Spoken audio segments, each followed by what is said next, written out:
about? Watch Batman the Animated. Hey, this is Pops, and I hope you're really enjoying Saturday morning cartoons. And yeah, I'm behind the avatar. This is actually being recorded at the farm. Who knew? We're trying something. We're trying some different things. See if we can get it to work. Wouldn't it be great to be able to expand the old Pops verse and have more flexibility? So hope you're enjoying the weekly pop spectives. This, I think, fellowship that we have of our love of Saturday morning cartoons. So look forward to more of those topics and conversations. Love your recommendations. And as always, yes, we'll mix in some commercials from time to time. Have some fun with that, especially at the end of this. So feel free to stay to the end and check that out. This was a fun episode because it's not one that I had thought of and really hadn't remembered. So when Hugo Strange arrived in Gotham, it was really kind of a major villain. It wasn't really someone who was really at the forefront of my mind's eye. And this episode really stands out as, first off, very cinematic. The creative teams always talk about how they wanted cinematic feel. They wanted little mini movies. And the animation, especially in the early sequence, because Judge Vargas is being blackmailed, right? We don't know what it is she's being blackmailed for. And it's his videotape. She has a meeting gone awry, and these thugs are after her. She's going after the videotape when it's actually knocked out of her hand on this girder. Batman's forced to save her, right? The beauty of the animation in this sequence is just tremendous. And then of course, as Gordon arrives and you have more of Batman and they're back and forth, just the way they play the shadows and his silhouette is something that the live action stuff has never done and never done well. So the story is really going to follow more about Bruce Wayne, most of the story where he is going to go to this Yucca Springs health resort, find out what's going on. He knows it's tied to Daggett. Roland Daggett's been an antagonist this entire time. Batman hasn't been able to sort of get him and get him behind bars. And here he decides to use his Bruce Wayne persona, right? Because I think Batman is the real person. Bruce Wayne is the persona. Bruce goes there. He's going to interact with this treatment, this stress management treatment that's run by Doctor Strange. And Hugo Strange hooks him up to the machine. And immediately, the audience member knows more than the character in that it's reading thoughts, it's reading memories, childhood memories, murder of his parents.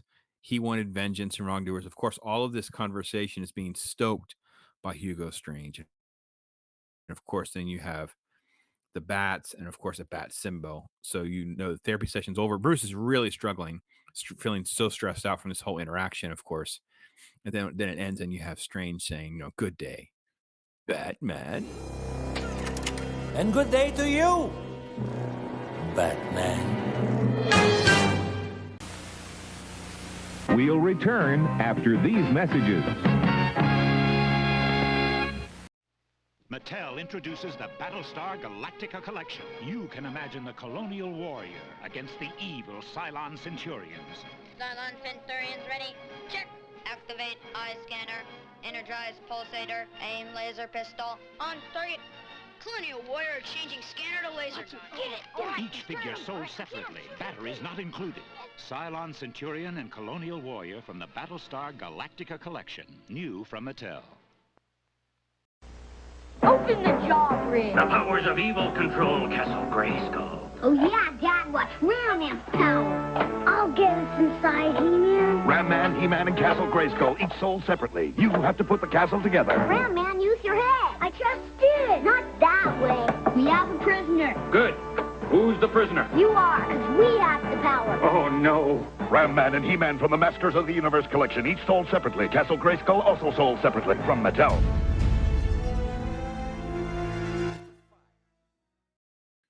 Batman. Yes, it's very, very, very fun, right?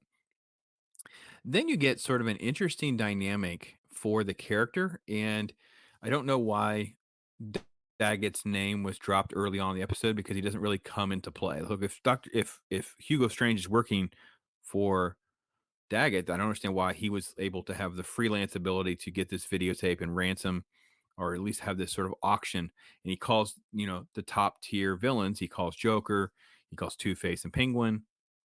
And he's going to basically auction off this videotape of who Batman really is. In the meantime, Bruce is using uh, his ability on this in this area.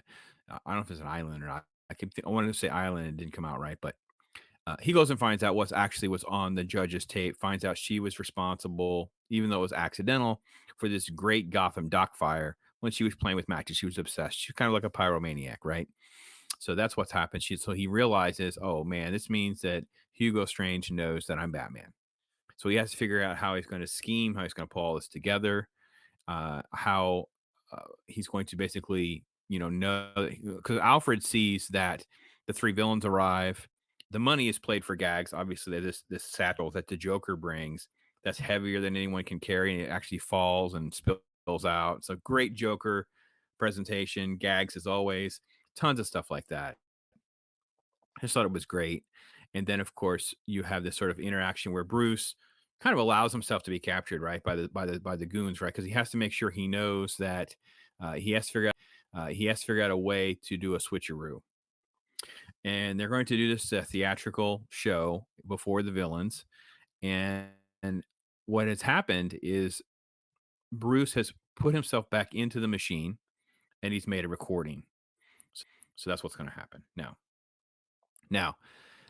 The joke, of course, is done very, very well. Very, very well. I really enjoyed how much of like callbacks to other episodes and things that really make sense to you and the audience. It really is kind of amazing that this is for kids when you think about some of the dynamics that are done here because he says like you know, Bruce Wayne is Batman. And Two Face is like, no, I know Batman. He's no more Batman than I am the King of England, right? So you have a callback to, you know, Harvey and the relationship with Pamela and the friendships that were set up with him being a friend of Bruce. So you have callbacks to earlier episodes and things that really really comes into play and really do a great job. Now, they do I really would say that I wasn't really happy with like there's a little name drop about um, you know, Alfred getting a hold of Dick to meet him there. So you kind of know, you almost know that they're, I don't know, they're kind of like showing you their hand, what kind of twist there's going to be. So basically, Dick is going to play one of the two characters at the end, and you're going to know that it was all making Hugo Strange look bad, even though Hugo believes what he's in, that it was a fake video that was put in place. So when the video plays for the three villains and he just it's a image of Hugo just going, I'm gonna cheat these guys and there's nothing they can do about it kind of thing, right? So of course they're gonna kill him, and Batman's forced to save Hugo Strange, of course, and bring everybody to justice. But at the end, whenever there's this little scene to kind of play all this up that they can't, Bruce and Batman are there side by sides, the mask comes off, which is funny because the mask comes off of uh Bruce Wayne, not Batman. So it seemed like it would be easy for Dick to be the Batman character, but they didn't do it that way. They did him as impersonating Bruce. And there's a joke about, that Bruce is tall, so he has leg extensions, things like that. And there's a gag about Batman going, I'm ready to go home. I've had enough of vacation. I, man, I tell you what, I have to admit, this would not have been one that I thought I would enjoy as much as I did. I will say that it is elevated by just the beauty of the animation and the music and all of that. And then of course there is sort of like a cheekiness and a fun element. Kind of like, I don't mean this as a diss, so please don't take it that way, but it's kind of like why I still enjoy watching like the 1966 Batman, because the villains can be kind of silly and goofy and you don't really feel true menace. It's all played for camp. But when the villains are kind of like all thrown in this situation like this, like they're on a plane and they're gonna fly away with you. It's like, okay, it's kind of played for comic book and camp stuff rather than like actual menace and actual threat. Because obviously they could have just executed Hugo Strange in that moment. But at the same time, it's fun because it's sort of like it creates enough levity for kids to really enjoy the journey, and it's showcasing Batman's cleverness to know, well, if they people think they can come up with a secret, he still has an out. He has little interesting strategies to figure out how to get himself out of those binds. Because obviously you would have had to have some sort of plan in place, right? Bruce and Dick would have had to have a practice session with Dick in a mask and leg extensions, and It's not like this could have been mustered up at the last second and pulled off beautifully. So it had to have been done in advance, which is something you as an adult would get, but as a kid, maybe not so much. Those are the kind of elements to me that show how much was thought out in creating the show rather than a lot of what we get today, right? I think the story, David Wise did the story, and you start to realize that they really do try to good job of trying to showcase a lot of those elements that today and some live action stuff just thrown together, and it's not believable. But again, the voice cast coming together where you have, obviously Kevin Conroy, but then you have Mark Hamill and Richard Moll and Paul Williams. Man, it's so much fun. I just want more of that. I wonder what it would be like. Okay, bear with my insanity. Does anyone else think it'd be kind of fun to see a Batman animated series version of like the 1966 Batman movie, but done in that universe? So it wouldn't be so campy, but it'd be like the villains had all conspired together, to kidnap the United Nations, and this is what they. I don't know, dark and edgy. All those voice actors, all that stuff coming together. Oh, would have been so good. Would have been so good. So, anyway, as I promised, folks, some fun commercials, more cartoon talk. Hopefully your Saturday will be wonderful. Make sure you stick around and see Heroes No Cape over on Abomination AJ's channel. There's tons of other great content in our little circle of friends that just love giving you an alternative to some of the garbage that the mainstream and the normal outlets want to provide, where we really just enjoy a nice healthy diet of some fun stuff and nostalgia too. So enjoy some commercials, be blessed, see you next time. I am Pops.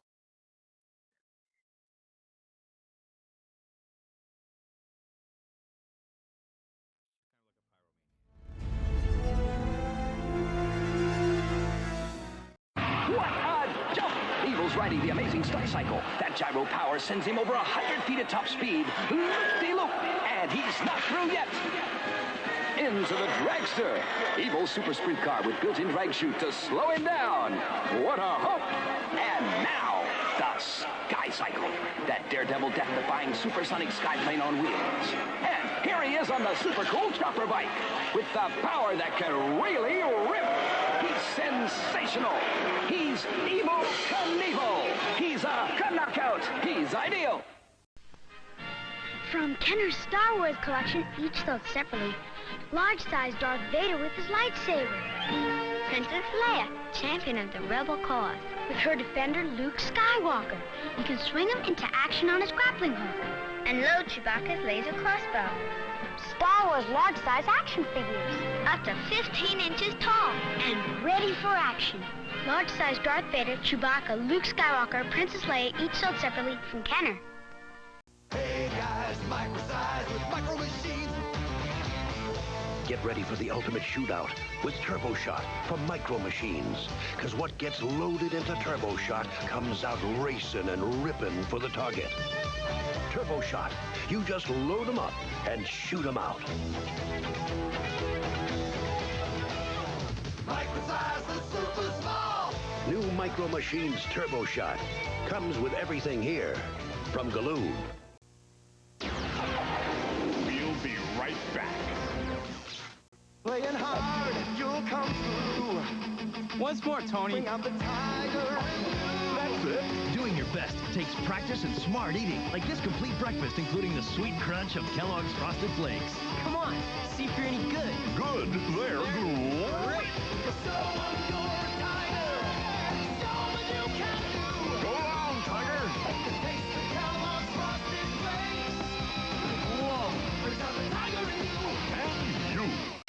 It's a hit! New starting lineup. The official collection of Major League Baseball stars. So real, they seem alive. There's Gary Carter, great uniform. Wally Joyner, hitting a homer. Ozzie Smith. Looks just like him. And each has a collector's card. Find out who hit the most home runs, who had the most strikeouts. Yes, fans, collect starting lineup. All your favorite players from all your favorite teams. So real, they seem alive. Each sold separately from Kenner.